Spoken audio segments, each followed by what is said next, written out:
Good afternoon. I'm Jarah, the Director of Challenge.gov at the General Services Administration. Welcome to our first Spotlight Chat.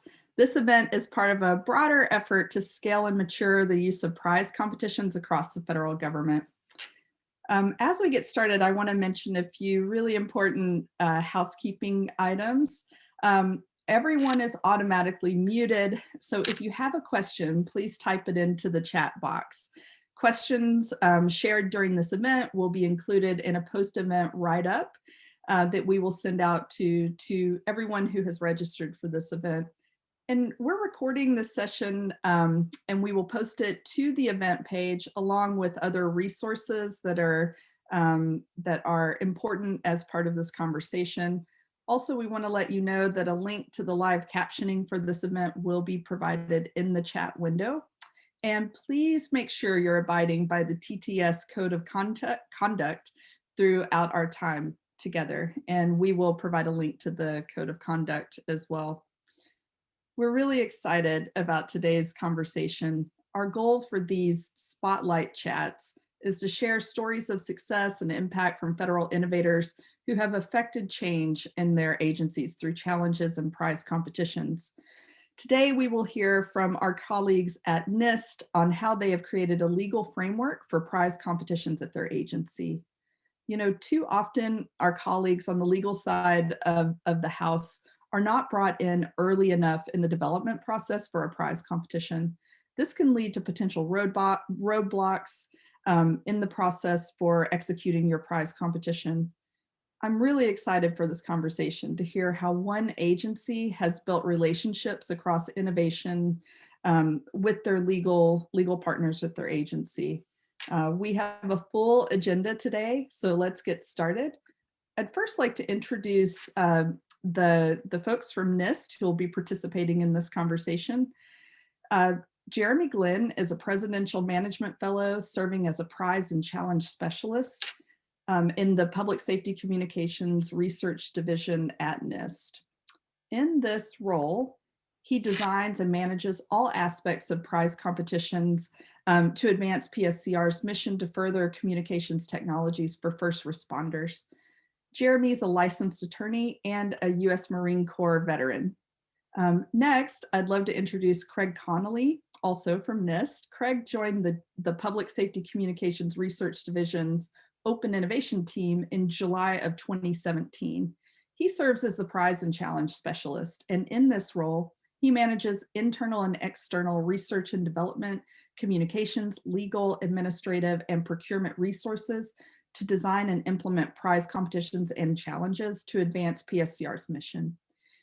Craig is responsible for managing all aspects of prize competitions and challenges assigned to him within the Open Innovation portfolio. And finally, I'm really excited to introduce Emily Parkhurst. Emily is a general attorney in the Office of the General Counsel for NIST. She's been an employee of OCC NIST since 2014. Emily is the OCC NIST attorney located in the NIST campus in Boulder, Colorado, and she provides legal advice to NIST staff on NIST programmatic legal authority and works closely with NIST management and NIST scientists, engineers, and administrative staff to provide guidance and responses to their legal questions. And so without further ado, I'd like to turn the conversation over to Craig Connelly of NIST, who will lead the discussion going forward. Over to you, Craig. Thanks so much, Jarah, for that wonderful introduction. And thank you for allowing us the opportunity to come and talk with the Challenge.gov community today. We're really, really excited. I'm very excited because I have two of my favorite work colleagues, Jeremy and Emily, to talk through this. The way our session is going to go today is Jeremy and I will be alternating asking questions and answering questions and moderating, but our special guest, Emily, will be kind of the star of the show today in terms of answering each of the legal questions. Our first question is a little bit about introducing ourselves and getting started. So let's go to the next slide. And Jeremy, would you kick off with our first question? Yeah, absolutely. And thank you again for everyone who's attending. We're really happy to be here. And so the first question I'll throw to Emily to start us off. how you came to be involved with challenges and prize competitions at NIST, and also can you tell the audience something interesting about yourself? Okay. I became involved with prize challenges back a long time ago with a prize challenge with NFL, GE, and Under Armour that was called Head Health, and it was about impact resistant and impact absorbing substances to try and help prevent concussions. And they needed another attorney, so I got volunteered to the team and have enjoyed working on prize challenges ever since. Something interesting for me, about 5 years ago, my little choir out here in Colorado was asked to join a much larger choir, and I got to actually sing at Carnegie Hall and stand on that stage and sing. It was very exciting. Awesome. That's great. That's really cool. Craig? Thanks, Jeremy. So as Jarah said, I got involved with challenges at NIST in 2017. I joined a new team within PSCR that was designed to set up and implement these really exciting open innovation programs. And prior to my time at NIST, I worked at the Department of Energy way back when prizes and challenges were brand new, similar to Emily's story, thinking about setting some of the most important precedents for how these programs are put together.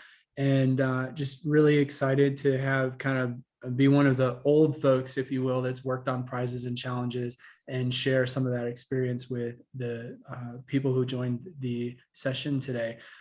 Just a quick thing that's fun or interesting about me, definitely not as cool as Emily's story, but in my spare time, I really like to sort of ride bicycles. I tend to go out for a pretty long 30-mile bike rides down to Cherry Creek Reservoir just south of Denver. And I also like to run and spend time with my golden retriever, who may make an appearance later today. His name is Avery, and he tends to love to be on conference calls. So just a little bit about me. And Jeremy, we'd like to hear a little bit about you. How did you get involved with prizes and challenges at NIST?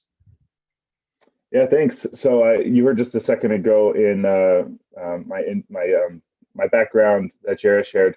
I am a PMF fellow, so I came out to Boulder as a fellow and to augment the open innovation team. And I've been out here for about 2 years, working with Craig and learning a lot in terms of this whole world of prize competitions and open innovation. And it's been exciting. We've been able to support all the portfolios at PSCR and doing some pretty interesting projects. So, again, before I did any of this stuff, before I was went to law school, I was a Marine, and I enlisted as a Marine saxophonist. So, kind of along the lines of Emily shared something musical. One of the highlights of my time in the Marine band was playing at the AFC Championship game in Pittsburgh back in 2006. I got to watch the Patriots and Steelers. So it's always fun to be able to do pretty cool events like that. So yeah, that's a little bit about me. So let's move on to the next question here. Excellent, thank you. So this question is for Emily and Jeremy. We all have different agencies and different organizational structures, and I wanted to ask both of you to talk a little bit about how our offices are organized and how that influences a little bit about how we work together. So Emily, can you tell us a little bit about the Department of Commerce and how your team is organized from the legal side? Sure.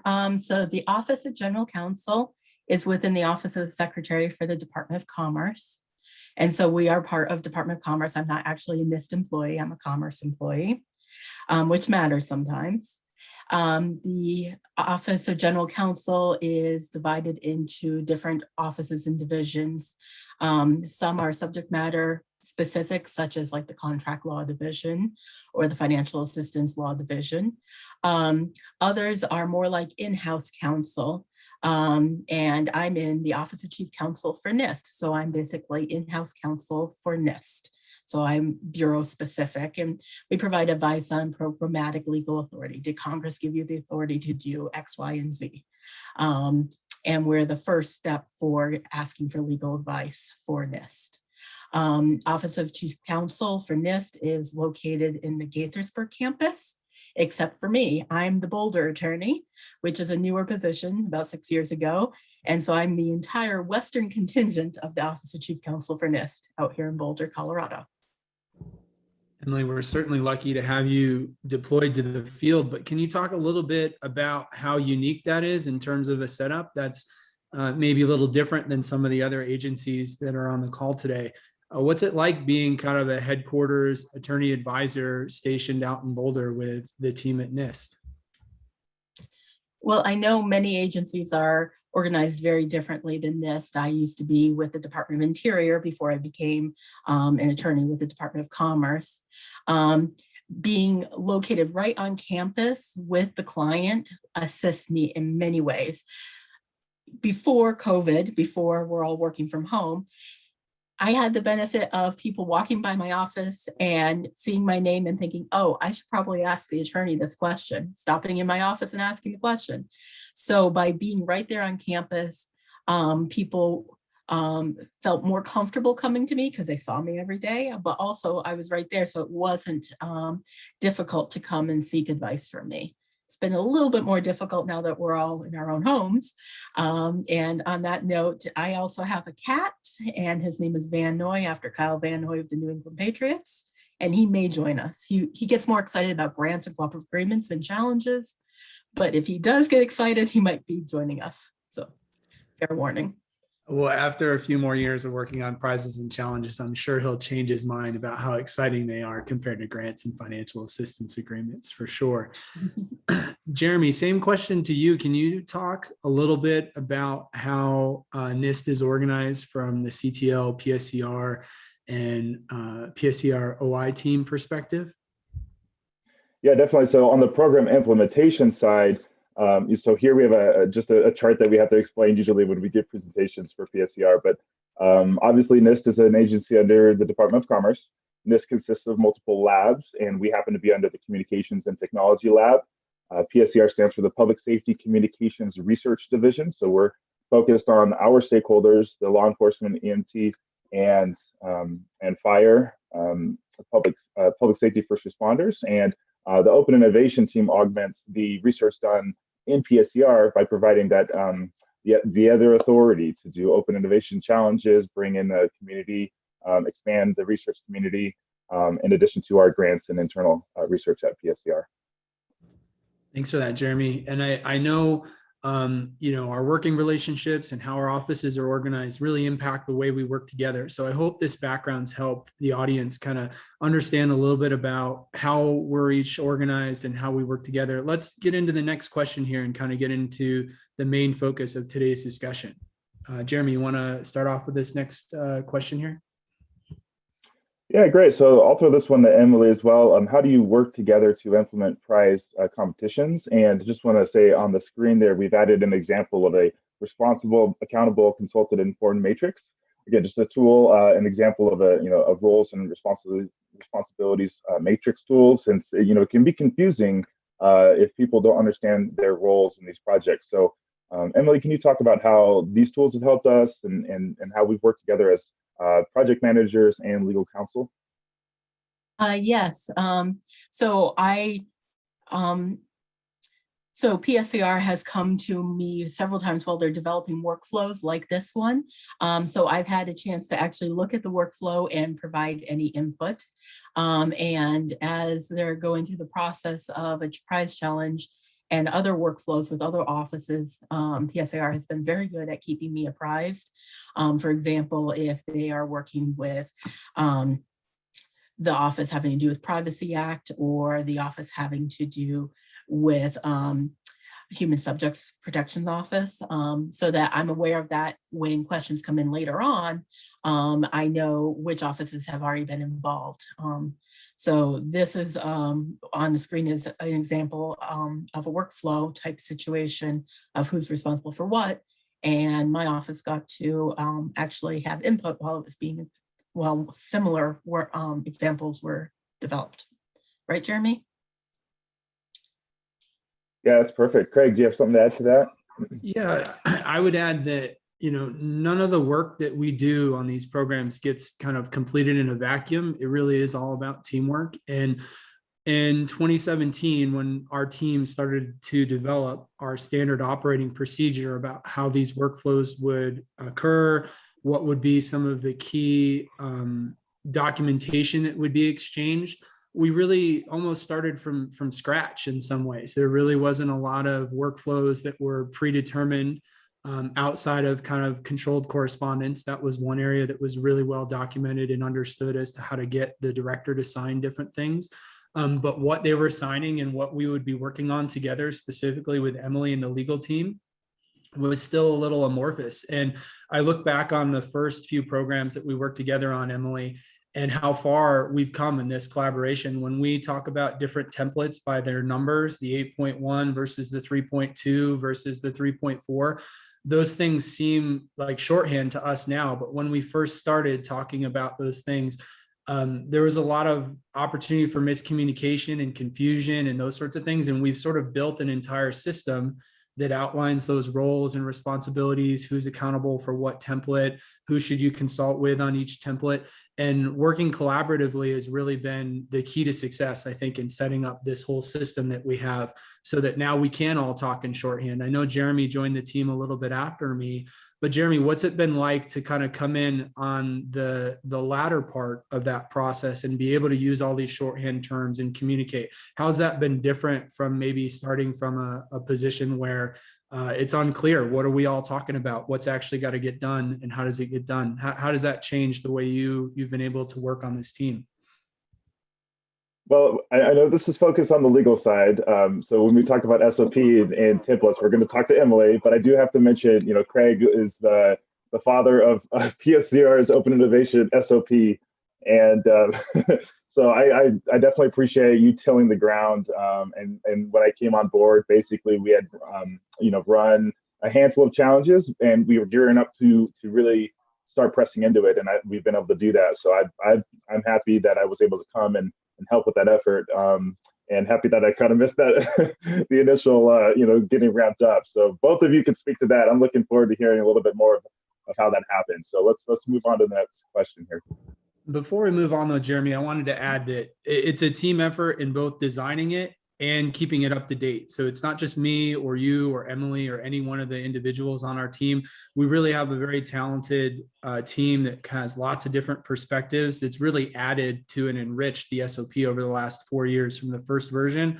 Things have changed a lot, and in a good way, in a way that everybody's perspective and contributions to the SOP really gets codified and recognized. And we've gone through a lot of different updates that have really made it not a thing to be like afraid of or be like forced on you as an employee, but as something that you can really contribute to and grow and build as a teamwork tool across all of our different sort of programs, including legal, including different programs within PSCR and things like that. So it's been a really great collaborative effort, which is a great segue to the next question here. So this question here is about the life cycle and the process for how programs come together.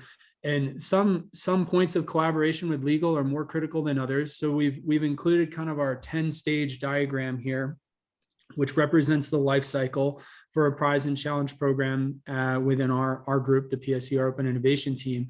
So I wanted to ask Emily, what are some of the most critical points of collaboration with this document as kind of a reference guide for others on the phone today? What are on the line today, excuse me. What are those key points of collaboration that you think are really important for prize managers like me and Jeremy to work with you and your team on?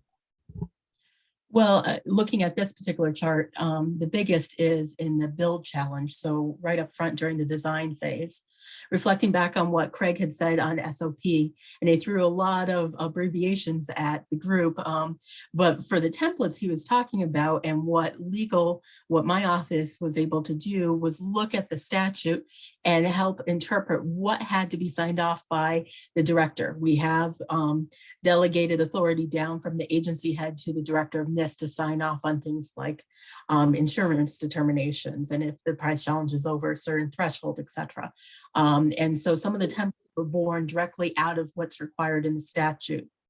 Some of the templates are one of the templates, the main template is the rules document, which includes standard terms and conditions. We'll talk about that more later, but that also is born out of the statute. So that's really where legal came in with the SOP and the templates. So looking at this in the build challenge under design, lots of communication occurs. I don't really, PSCR doesn't necessarily come to me on concept and research, but I do like when PSCR comes to me and sits me down and says, we have this concept for a prize challenge, but we're trying to figure out how to phase it.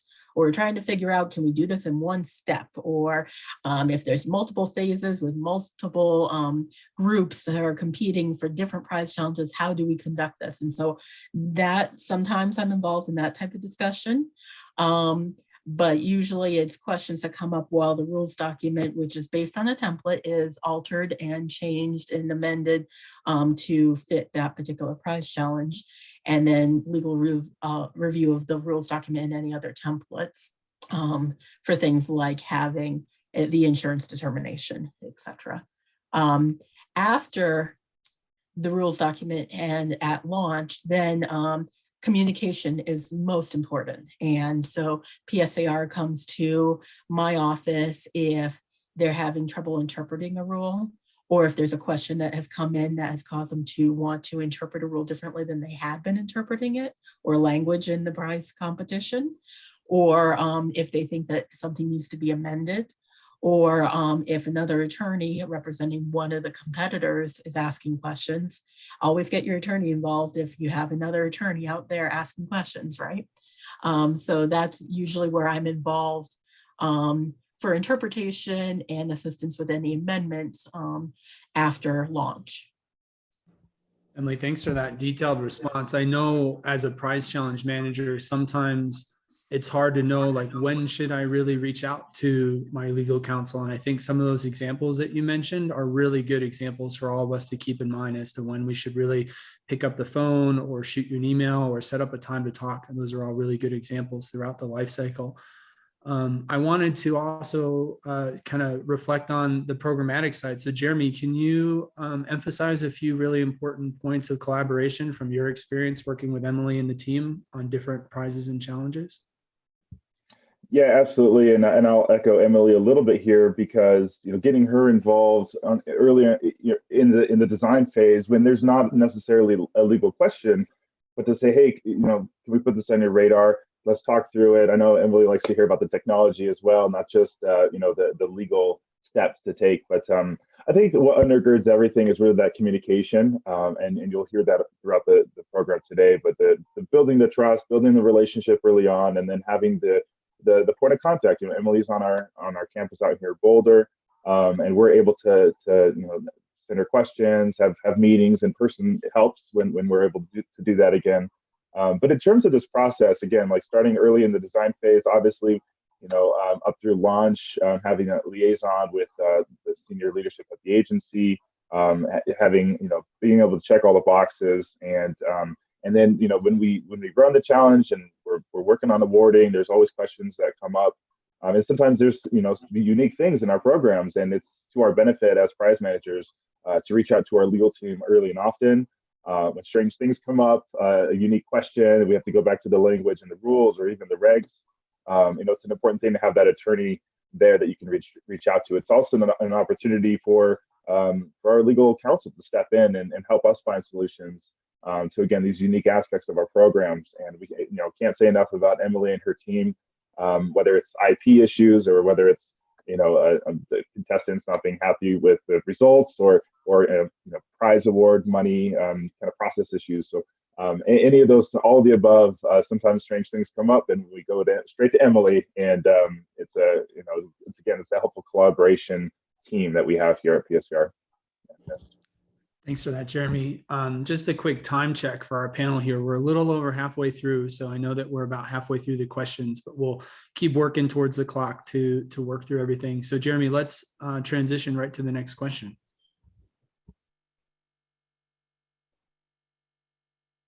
Perfect. And this is the big question of the day. Obviously, Emily comes in and helps us with all these standard terms and our conditions and our rules documents. But So Emily, let's just pick a few, and what would you like to talk about in terms of the rules and the language that we've developed, things we've learned through our challenges, and how to interpret the regs, and any other important legal documents or templates or issues that you'd like to discuss.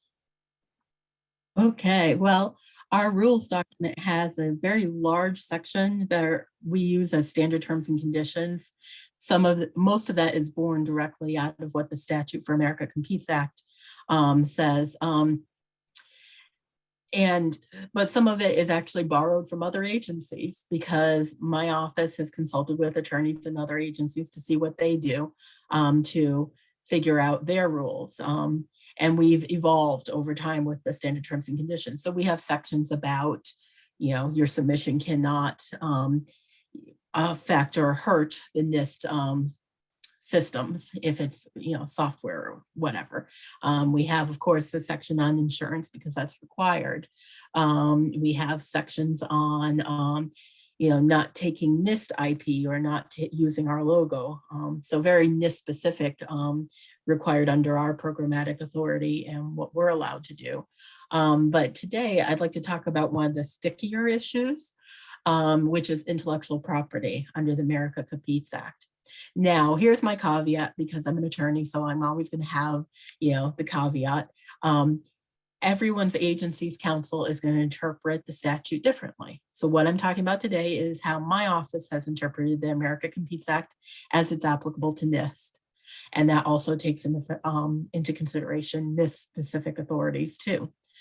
So please don't, run to your attorney and say, this is what, NIST counsel says we can do this, because I'm not telling you can do anything in particular. I'm just talking about what our interpretation has been specific to NIST. And I'm getting laughs from Craig and Jeremy because we've talked about this at length.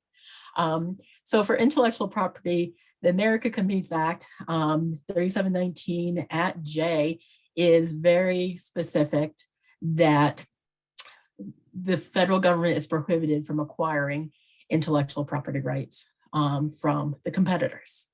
You're allowed to negotiate a license, but you basically you can't have a government taking, is how my office has interpreted.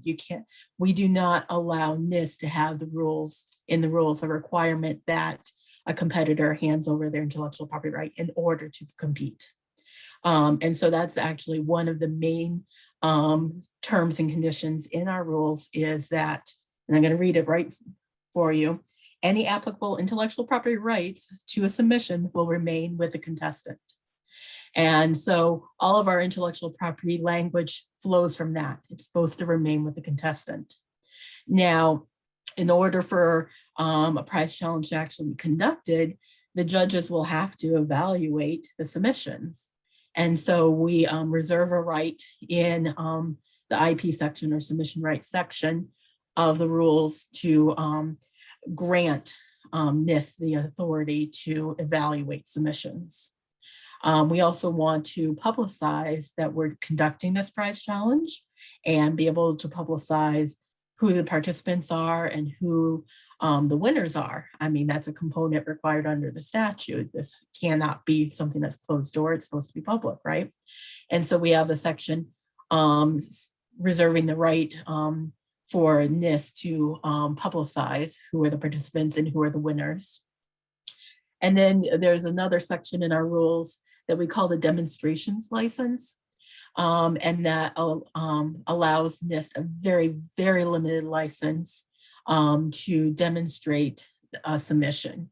Sometimes that's on the website, sometimes that's like at a conference. And that license is very limited and is not applicable in every situation. Of all of our standard terms and conditions, it's just a template and we have to look at it for that particular challenge and see if it's applicable. So those are the three main intellectual property sections we have. We also have a newer section that has been born out of a few of our more recent challenges where data is created only during the evaluation process. And so we notify the contestants in the rules that any new data created solely from evaluation is NIST data, and that NIST reserves the right to use that for research and development in the future because it is NIST data. so that competitors know new evaluation data solely from the judging process is NIST data. So those were the ones I wanted to highlight, Jeremy. Yeah, that's great. And I know there might be some Q&A if we have some time a little bit later. But Craig, do you want to add on to that? Specifically, we just went through a template update, and just a minute ago we talked about collaboration. So how has collaborating with Emily and NIST Legal helped us to develop and update our templates, and anything else you'd like to discuss about the standard terms and conditions as well? Yeah, I'll keep my remarks short about the collaboration process. We just went through a really important update, as Emily mentioned, of all of our templates and re-reviewed everything. And one of the challenges that had come up, which I think will lead into some thoughts that Emily wants to share about how we work with contestants and participants, was that there was some risk of confusion with who are we working with on this team? Are they the team lead? Are they actually just part of the team? And out of a few different sticky situations with working with contestants, we went through a really specific update to our kind of prize claim forms. So Emily, with that intro, would you like to talk a little bit about some of the important ways that we interact with contestants with some of these legal terms and conditions? Yes, I mean, obviously when a prize challenge is launched, the rules document is the main document, but you might have competitors who are an individual or a group of individuals, or it's a company, or it's a group of companies, or it's an individual and two companies and a university all competing together as a team. And so that has created problems in the past about how do you verify if they're eligible according to what the statute requires, such as an individual must be a US citizen if they're going to collect a prize, a cash prize, or if they are a corporation, or as it's stated in the statute, a private entity, that they must have their location here in the US, and I'm paraphrasing there. And so PSCR with our finance division had worked on an eligibility verification form. And we've turned that eligibility verification form from what it was, which was just to guarantee that they met all the eligibility requirements so we could send the payment to them for if they were a winner, to actually being able to figure out who NIST is, who's the main point of contact for NIST, and whether they've met the eligibility requirements under the rules in accordance with the statute, and breaking it down so that if you have a team of individuals or a team comprised of a mix of individuals and corporations, they are notifying us of who exactly would receive the cash payment if they're a winner and how they meet the eligibility requirements. Have anything to add to that, Craig?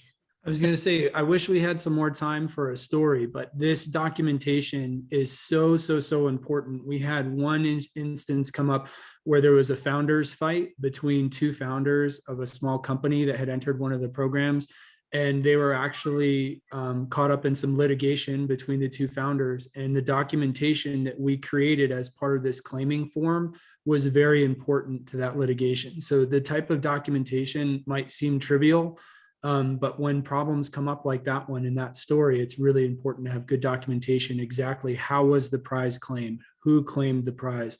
How were they situated when they entered the prize competition, and so on and so forth. So it seems trivial, but through that collaboration that we had from our side, from the programmatic side and the legal side, I mean, on the NIST side, it really made a real world impact with this sticky situation that came up with two founders fighting about a prize, for example. So that's all I wanted to say about that piece, Emily. I think because we are a little short on time, maybe we should kind of rapid fire through the last 3 or 4 questions here. What do you guys think? Sounds good. Yeah, Cool. I'll take the next one. Sounds good. Yeah, let's do that. So yeah, the next one is, how is the NIST legal team involved throughout the implementation of a prize competition? We can't talk in depth, but we'll just a couple topics are like tiebreakers, issues with contestants fighting over prizes, or sometimes adjusting a live contest to an online or virtual one, especially now during COVID. So Emily, would you like to speak to any of those scenarios or all of them in rapid fire? Sure. Okay. I mean, I had the opportunity to be at one of the live competitions that was at the NIST stakeholder meeting, and I got to be on the ground interpreting the rules for a tie to see if we had not addressed tiebreakers necessarily in the rules at that time. And so I got to be there right there in the midst of everything. So exciting to be on the ground attorney advice, right? So born out of that situation, when we did our last omnibus template review just recently, we actually have some new standard terms and conditions that go into our rules that address how we're going to handle ties. And, what happens with the placing after, say the ties for the first place, what happens to second place? And so that's, once again, lesson learned. One of my favorite stories is the one where a competitor, a winner, the main point of contact received their cash award and used it to pay off his student loans. And so the other members of the team came to NIST like, where's our cash prize? And so we actually have a standard term and condition saying that we will not interfere in the organization or the team, and that payment is made to the one listed in the forms, as Craig had said. Once again, documentation really saved NIST. We didn't have to get involved in any way in the fact that the recipient of the cash for the team used it for his own personal loans.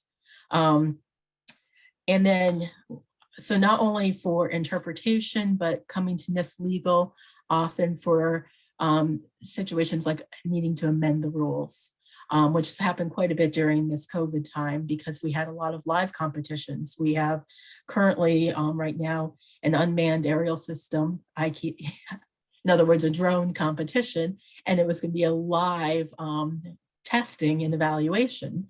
And because of COVID, that just cannot happen in person. And so figuring out how to fairly conduct the meaning of the challenge and change what needed to be changed while giving everyone notice of the change to the rules through the amendment process, I was able to work with PSCR so that we will be able to continue to conduct the challenge in a slightly different way, and all the competitors will still be on even footing.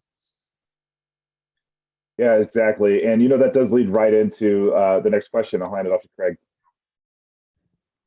Emily, the next question is about how important working relationships are. I know sometimes it seems like we just write the rules at the beginning and that's the end of it, but you mentioned the amendment process and a lot of other ways that we work together throughout the implementation of the program. How important is that working relationship among, our team and your team, as well as some other teams at NIST? Could you talk a little bit about that importance of that relationship? It's very important that we have the trust level because I know that PSCR, that I'm not there to say no. I'm here to help figure out how to get us to yes so that we can conduct the challenge under the statute and with your programmatic authority for NIST.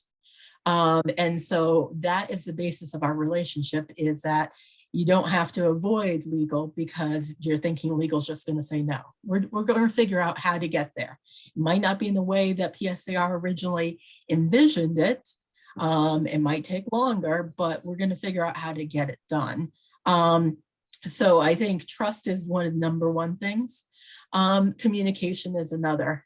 If I wasn't involved in some of the upfront work, and if suddenly out of nowhere I get a 50-page rules document on my desk in a 24-hour turnaround, that doesn't work. That's happened a few times, but we're doing better on the communication. So yeah, talk to your legal early and give them fair warning that, hey, we've got a rules document and this is what our deadlines are. And how does this fit into your work schedule? Which I really appreciate PSCR communicating early about, we want to launch this challenge on this date, but how does that work with your other advice work? Yeah, I'm glad you mentioned that, Emily. You're not, your sole role is not just to provide legal advice to our small team. You have a lot of other hats and responsibilities. So that working relationship is something that we've really invested in and that we try really hard to live up to our end of the bargain. And I know that you do the same on your side. So we're just so grateful that we have that working relationship. Jeremy, let's move on to the second to last question here and move towards wrap up. Yeah, absolutely. So again, about relationships and partnerships. So let's go to some of the partnerships that we've been able to create over time. So Emily, can you speak, to some of the MOU partnerships like the template, and some of the external NIST relationships and partnerships we've been able to grow throughout our history of running these challenges. Yes, and this is born mostly through PSCR's ability to know what their community is that they're serving and who the different entities are that could assist NIST in conducting a prize challenge or be a partner with a name on a board assisting either location or so there's different types of partnerships. And what we're talking about right now is partner in like through an MOU. So we're not talking about the actual prize administrator, which could be a contractor or a grantee, et cetera, cooperator, but rather, a business or other government entity trying to assist us in conducting as a, partner. So we have a template, an MOU, and it is not a binding legal contract. So we have to keep that in mind, that what our partners are agreeing to bring to the table to assist us in the prize challenge, we can't bring them to court over if it's breached. So that's part of what we discuss between my office and PSCR about how do we conduct prize challenges with partners and what does this MOU really mean. So Craig, I know you want to add more to that because we worked so hard at increasing the number of partnerships we've had.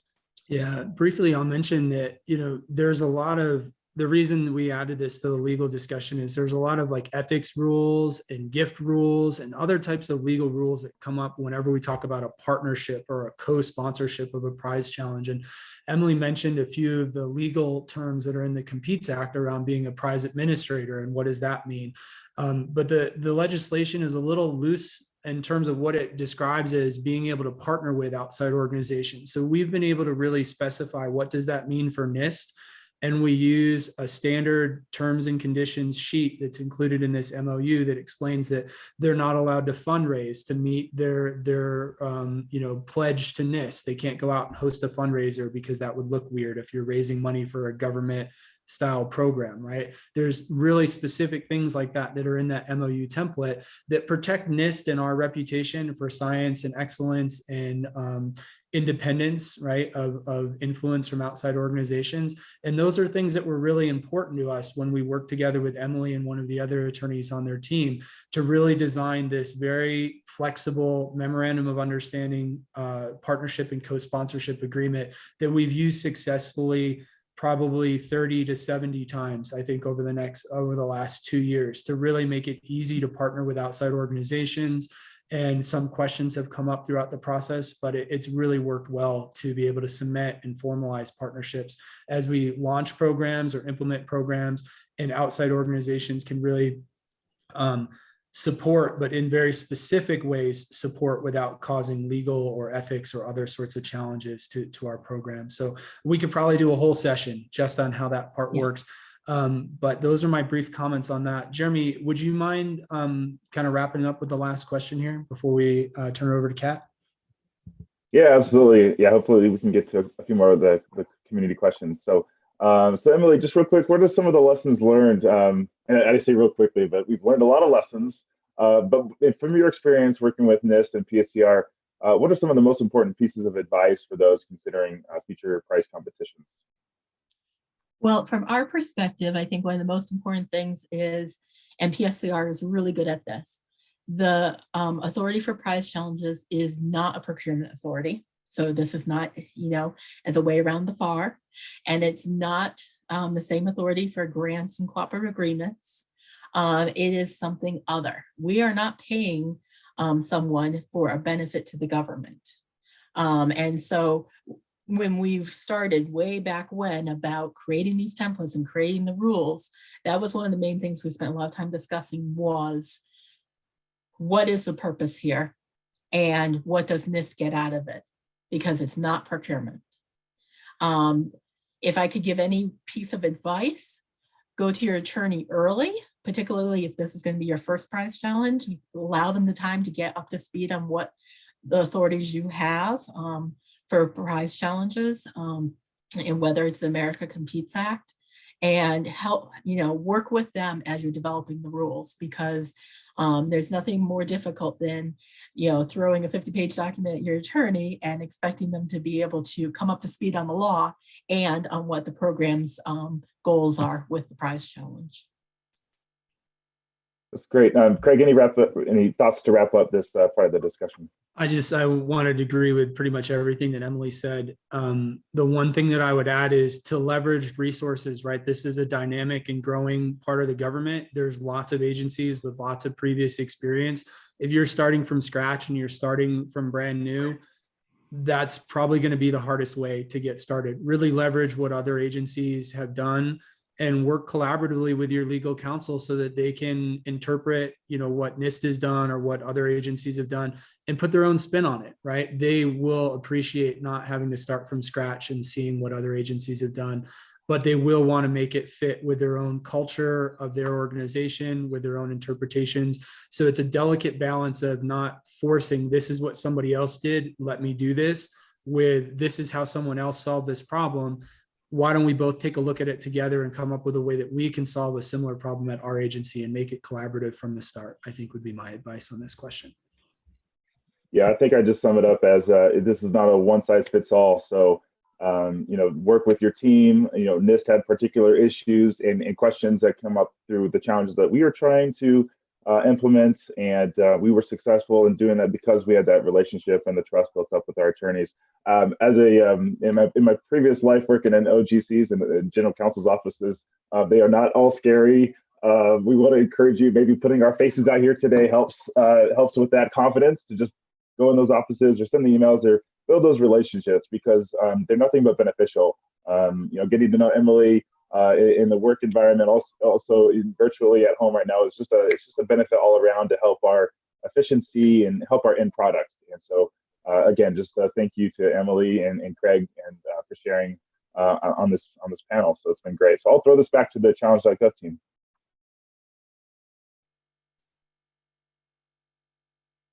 Oh, thank you all so much. We really appreciate hearing your expertise and experience.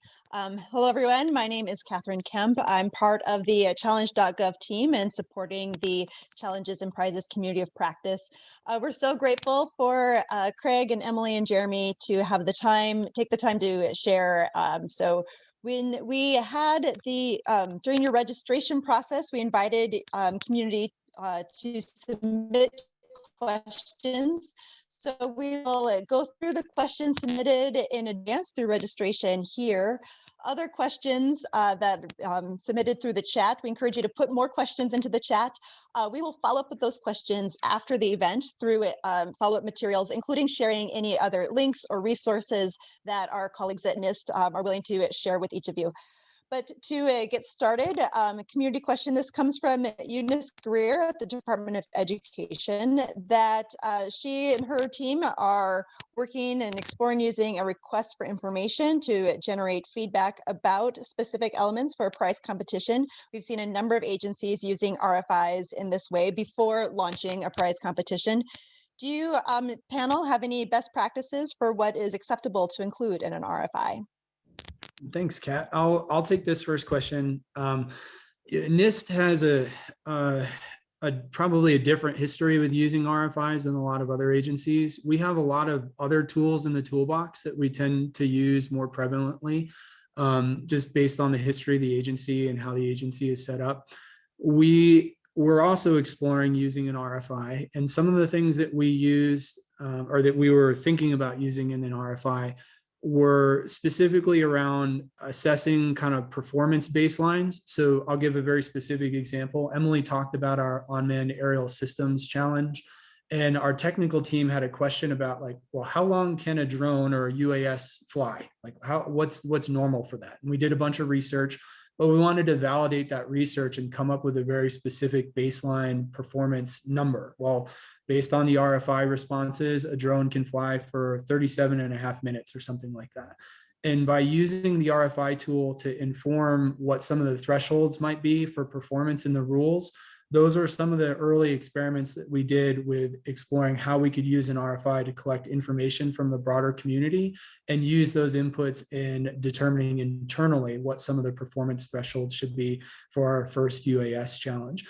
Now, there's a lot of different ways that RFIs can be used, and I know lots of different agencies use them in different ways, but specific to the NIST experience, we're mostly interested in trying to collect in a straightforward way some performance-based information or characteristics of different things that can help us inform technical decisions about how our rules come together. So I'll be the first to admit our experience with RFIs is fairly limited, but I hope that that question could come up for the broader community because I know different agencies use them in different ways. Yeah, and if I could just add one quick thing, we did one recently for a very complex challenge that we're working on right now, and it has multiple technology gaps. And we threw kind of all of it out there. I recommend being very specific, but we had for instance, 4 tech apps, and we asked the community, basically, what do you think about this in this challenge context? And we gave them a bit of a design context, and you can get anything from, this technical spec is a little bit off, or you're reaching a little too far, to a broader, how about maybe you break this up into 4 different challenges, or you do a phased approach. So there's benefits to throwing information out there that just to test the waters a little bit. So again, that's a little different style, but again, we were able to get very specific responses to running our open innovation competition by opening it up and sharing those types of technology questions, complexity questions, and scope questions. Great, thank you both. Our next set of questions comes from Michael Lemons at HUD, and this is a 2-part question. First, around experience around common legal issues with using contractors to administer a prize competition. And the second question, are there difficulties with extending relationships with challenge winners after the prize competition is complete? Well, I can start off with the one about contractors administering a prize competition. And NIST doesn't use just contractors. We do our own administering, as well as recently we're working on issuing cooperative agreements to have a cooperator be a prize administrator. That hasn't happened quite yet, but we're working on it. One of the main legal issues is overreach by the contractor. And from our very first one that we had a contractor administer, it included things like requiring all competitors to hand over all intellectual property rights to their submissions to the contractor as one of the requirements in order to compete. Overreach doesn't always come to that extent, but you have to be careful about making certain that your prize administrator is actually complying with what's required under the statute. Because there are prize competitions that aren't under whatever your statute is. In our case, it's the America Competes Act usually. But if they're actually requiring something of your competitors that you as an agency cannot do, you have to talk to your attorneys about whether that's permissible to go a step further than what your statute allows you. My advice to my client is, no, you can't do that. You can't hire a contractor to do what you as an agency are not allowed to do. So that's where the overreach can come in with their standard terms and conditions. Also, sometimes with, when they receive information, how they're going to use the information from the competitors and what information they're gathering from the competitors. So that's where you really have to pay close attention to how your prize administrator is treating your competitors. Kat, I'll add to what Emily was saying to provide kind of the specific context that Emily was talking about from a legal framework. Where we see this mismatch occur most prevalent is if there's like a username or a sign-in sort of registration process that's being used on a third-party contractor administered platform. And if you look through all the terms and conditions, they're on the bottom of that I register for blah, blah, blah platform. You have to make sure that anything that they're asking them to agree to when they check that box and join the platform is consistent with what Emily was talking about. And several times we've noticed that there's just straight up things that are in that user agreement to join that platform that are completely outside of what we're trying to do from the government standpoint. And those are some major tripping hazards when you're working with different vendors with different platforms, and how their standard terms and conditions for their platform are set up, and making sure that they all fit together. So I just wanted to give that really specific example to make it clear what we're talking about and how that stuff usually materializes in this mismatch between terms and conditions. Yeah.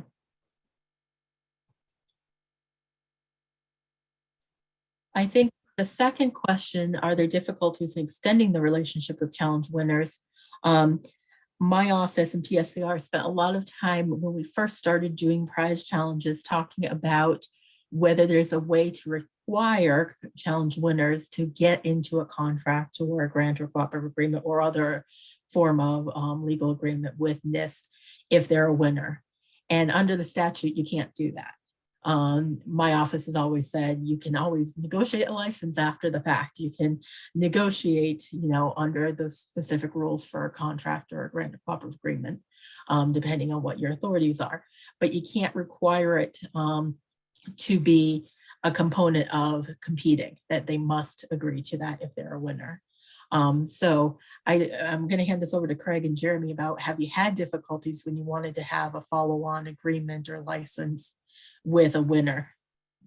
Yeah, thanks for that, Emily. We work together in that design phase to ensure that we're compliant, as Emily said. And the way that we've structured our programmatic approach to working with individuals after the fact is to have a series of programs that, if you think about advancing like a software-based application, for example, we have an early stage competition that's followed by a grant opportunity. And when you change the program format, you can work with your attorneys like we do with Emily to change the way the government interacts with that outside organization. So we've used financial assistance vehicles after a prize challenge to complement the two. We've used different types of contractual or other technology-based agreements that are part of our like tech partnership office, for example. We've used lots of different tools, but the key I think here is you can't always use the same tool for every step of what you're trying to accomplish programmatically. Sometimes you have to change the authority or the authorizing language for that program and run the programs in a series which achieves the end result that you're looking for, but does it in a legally compliant way because you're using the correct authorization for each phase in the series to accomplish your goal. Emily, would you kind of agree that that's been sort of the special way that we've approached this particular challenge?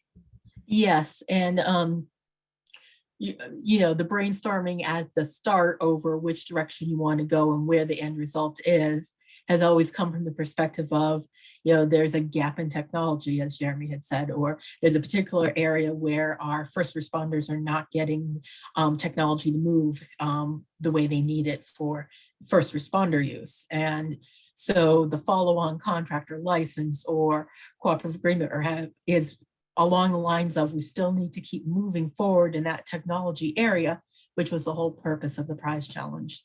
And yeah, the statutory authority does not always match up. And sometimes it's a little difficult from a legal perspective to make the step. And that's why you need to include your attorneys early. And if I could just add one quick thing, Emily has stated that these challenges are not a procurement vehicle. I think it's fair to say that it's not a contractual vehicle as well, a contracting vehicle.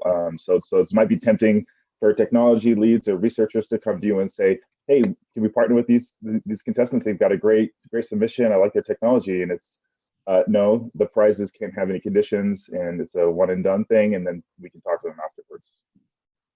Good. Well, we have just 2 minutes left, and we have two questions that have also been submitted via registration. This question comes from Benjamin Ellison at DOE. How feasible is it to conduct prize competitions with multi-party, multinational recipient teams? Well, we're going to assume that recipient teams means competitors. And NIST has conducted quite a few where the competitors have been teams of organizations or teams of individuals or teams that include, individuals and organizations. And as we talked about earlier, that verification form, as we're calling it, helps sort through the structure of who the competitor is so that we know whether the lead individual for the team meets the eligibility requirements under the statute. So I'm going to turn over to Craig. Did you have anything else? I was going to say, from like a legal standpoint, I think we've come up with a really good way to manage these dynamic types of teams and things like that. And we even in our last round of updates, were able to come up with kind of a way to allow teams that are more non-traditional to compete but not be eligible for awards and things like that. And all of that really starts with a collaborative relationship with your legal counsel to start thinking about why is that necessary, because it is a slight stretch, right? The Competes Act is pretty straightforward. It's called the American Competes Act for a reason, right? And if you want to include external partners, external international participants and things like that, talking to your legal counsel early to describe why, what is the intent, what's the purpose, so on and so forth, can lead you to a good solution to have it be more inclusive if that's necessary. Yeah, and to piggyback on what you just said, we did have a situation where we did, and this wasn't PSCR, but a different part of NIST, where we had a competition where the only prize was cash, but we did allow non-US organizations to compete. And the only competitor was not a US organization. And so they didn't get any, we couldn't award a prize because the only prize listed in the rules was cash. So you have to think creatively about what type of prizes and how that ties in with who your competitors are. Well, we are at the top of the hour, but just Emily, you have talked about intellectual property and IP. This question comes from Derek Hansen at NOAA. How do you address intellectual property rights, particularly if you have an interest in making the results of the challenge available to the public? One sentence headline based on other things you've shared earlier in the hour. Yes, so start off our section on intellectual property, or we call it submission rights and the rules, that we are not, the federal government is not acquiring the intellectual property rights of any of the competitors. However, we do reserve a right to do publicity related to it, and we spell it out in the rules and make certain that that very narrow exception fits within the statute. So we do have one reserved right for publicity because it's required to do publicity to an extent to make it public with the rule under the rules, under the statute. So.